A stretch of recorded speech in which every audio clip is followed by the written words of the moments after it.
our previous lecture, we spoke of freedom as something bright, covenant, autonomy, history, reason. But now everything changes. What if freedom is pain? What if being free means standing before an abyss, alone, with no guarantees? This is the third lecture in our series on freedom. Today, the thinkers who shattered earlier foundations, Schopenhauer, Nietzsche, Kierkegaard, Heidegger, Sartre, and Camus, they no longer believe that freedom is law. To them, freedom is anxiety, choice, fear, revolt, and absurdity. If you've watched parts 1 and 2, remember Michael, the man who disappeared from his own life. Today we'll ask, can such an act be one of authentic freedom, or is it merely another form of escape? Subscribe if you want to understand how one chooses in a world without God.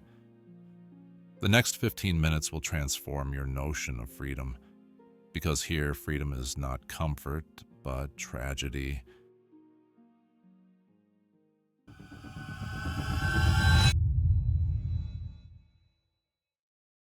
Schopenhauer radically reinterprets freedom. At the foundation of the world lies an irrational will to life, without purpose or reason. Human freedom is an illusion. We are marionettes in the hands of this will, which merely repeats its impulses through us. A man can do what he wills, but he cannot will what he wills. True freedom, Schopenhauer argues, is possible only through the negation of the will in art, asceticism, and compassion. Here we glimpse an anti-Enlightenment dimension that foreshadows Existentialism.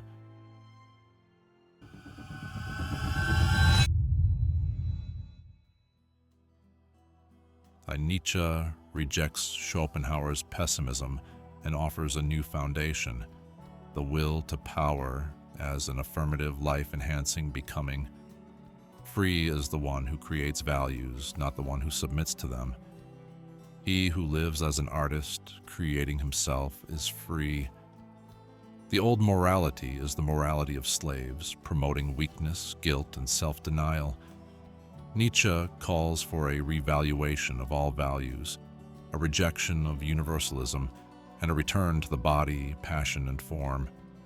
The figure of the Übermensch is not a superhero, but one who bears his truth in solitude and forges his own path. Next up, freedom as paradox. Why is anxiety for Kierkegaard not just a feeling, but a philosophical category that renders freedom authentic?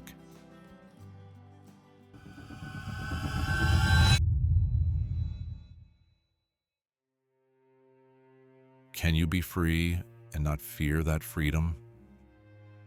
Anxiety is the dizziness of freedom. Kierkegaard, the concept of anxiety. Kierkegaard, the lone philosopher who rejected academic conventions, laid the groundwork for existential thought. His understanding of freedom is neither legal nor rational, but deeply existential.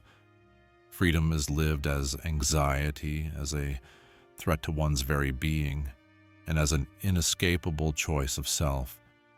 He distinguishes 3 stages of existence, not merely moral categories, but modes of relating to freedom and to oneself. Aesthetic stage, fleeing choice, living for pleasure and distraction, e.g. Don Juan. Ethical stage, acknowledging responsibility, striving for integrity. Religious stage, the paradox of faith, absolute surrender to the absolute, Abraham. At each stage, one confronts despair, not mere suffering, but a signal that one is not one's true self and cannot withstand freedom. To be a human being is not to be completed, but to be in the process of becoming. The sickness unto death, 3 forms of despair, unawareness of self, not knowing one is not oneself, reluctance to be oneself, fleeing the task of existence, desire to be oneself without relation to God, prideful self-containment. For Kierkegaard, freedom is not joy, but a cross.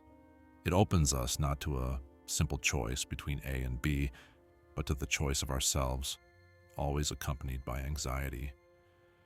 The greater the person, the deeper the anxiety. He vehemently criticizes Hegel. A systematic philosophy cannot account for the existential terror the individual faces. Here lies the radical core of freedom, not a conceptual category, but a lived, boundary-pushing experience. Kierkegaard remains one of the most piercing philosophers of freedom. Being free means being condemned to make choices, with no guarantees or ready-made meanings, alone with God or the abyss. Man is the synthesis of the infinite and the finite, the temporal and the eternal, kept in tension by freedom. Which stage do you occupy? Are you living aesthetically, or have you moved into ethical choice? Kierkegaard directly precedes existentialism. His concept of anxiety is further developed by Heidegger as thrownness and by Sartre as bad faith. Up next, we come to freedom with ontological depth. What does it mean to be open to being? And why does the thought of death make us free?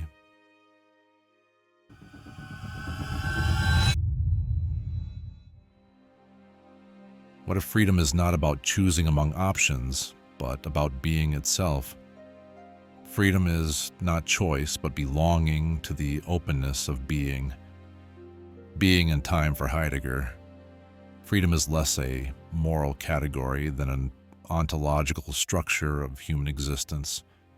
The free one is not the chooser, but the one who is open to being.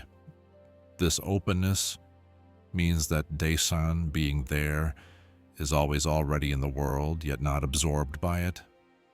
It can put its own existence into question. It does not merely live, it exists in the mode of care, Sorge, the existential tension among past, present, and future. Core features of Dasein, thrownness, Geworfenheit. We find ourselves in a world not of our choosing care, Sorge. We are always already involved with the world, time, and others. Projection. We live toward possibilities not yet realized. Being toward death.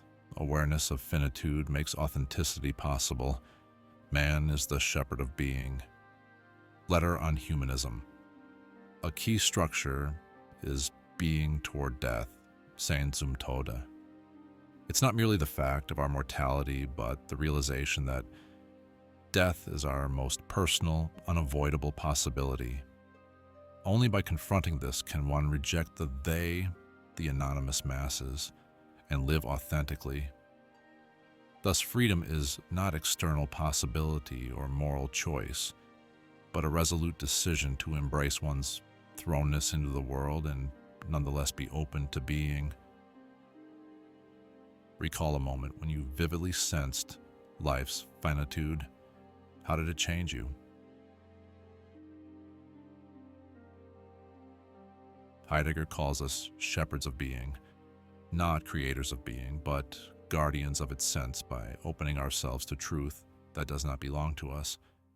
This insight influences Sartre, yet also diverges.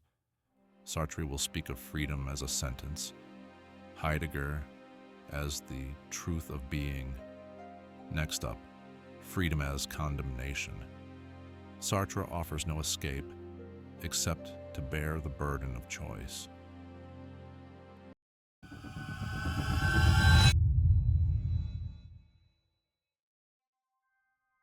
If man is condemned to be free, does freedom not become a burden? Man is condemned to be free. Jean-Paul Sartre. Sartre radicalizes Kierkegaard's anxiety and merges it with phenomenology. In his philosophy, freedom is not a selection among options, but the essence of human existence. A human is not a thing with an essence, but a project that makes itself. No God, no predefined nature. Man is thrown into freedom. Structure of Sartrean existence. Être en soi, being in itself. Things closed and inert, être pour soi, being for itself. Human consciousness, openness, project man is nothingness, only filled through action. He is transcendence, constantly surpassing and redefining himself. Hence anxiety. Freedom is absolute, and thus a burden. Human reality is the desire to be God. Sartre introduces bad faith, self-deception where one denies freedom by hiding behind roles and norms. Example, the waiter who acts like a waiter, forgetting he is a free project, not merely a function. Freedom is what you do with what was done to you. Responsibility is total. Man is responsible not only for himself, but for humankind by every act of choice. Sartre is ethically radical. We are creators of humanity, and each decision shapes the image of human possibility. In later works, e.g., Critique of Dialectical Reason, Sartre attempts to account for history and social facticity, but the idea of freedom as the tragic core of subjectivity remains central. Have you ever hidden behind a role to avoid making a choice? Sartre pushes Kant's autonomy and Kierkegaard's anxiety to their limit. If, for Kant, freedom is duty, for Sartre, it is a sentence.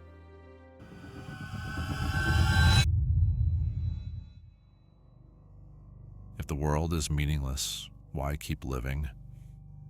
One mustn't imagine Sisyphus happy. Albert Camus diagnoses not just the individual, but human existence itself as absurd. The absurd arises from the clash between human thirst for meaning and the silence of the universe. We seek order, truth, justice, but encounter an indifferent cosmos offering no final answers. In his essay, The Myth of Sisyphus, Camus draws on the Greek myth. Sisyphus eternally rolls a stone up a hill, only to watch it roll back down, symbolizing our futile toil. Yet in the awareness of this absurdity and in the refusal to capitulate, man finds freedom. He rejects illusions, religion, utopias, metaphysical salvation, and lives face to face with the absurd. Freedom begins where hope ends. Pause for reflection. What is the stone you push every day? Can you love it? Camus sees in Revolt, not destructive but ethical, our form of freedom, solidarity with others, refusal of falsehood, living without appeals or justifications. Camus' structure of the absurd, starting point, thirst for meaning. Man is the being who wants the world to make sense. Conflict, silence of the universe. The world is void of final meaning. The absurd, the encounter between human reason and cosmic silence. Responses to the absurd suicide, denying life's worth, rejected by Camus. Philosophical escape, religion or metaphysics, false consolations. Acceptance, embracing the absurd and continuing to live.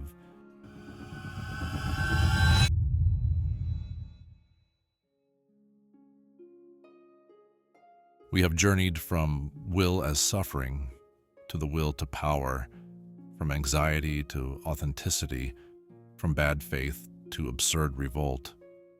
Schopenhauer showed that freedom is impossible without pain. Nietzsche demolished the idea of truth, leaving freedom without a foundation. Kierkegaard made anxiety its center. Heidegger taught us being toward death. Sartre taught us to carry guilt for everything. Camus showed revolt even in the absence of meaning. What are you willing to sacrifice for your freedom, if it demands giving up all guarantees? Algorithms today do not forbid your freedom. They render it meaningless. All the more reason not to retreat. Because now in the 21st century, the question of freedom is the question of humanity itself. If you've watched this far, you've already begun to answer. To continue the dialogue, subscribe and stay tuned for the next video where we'll ask, is freedom possible? in the age of algorithms, big data, and digital twins,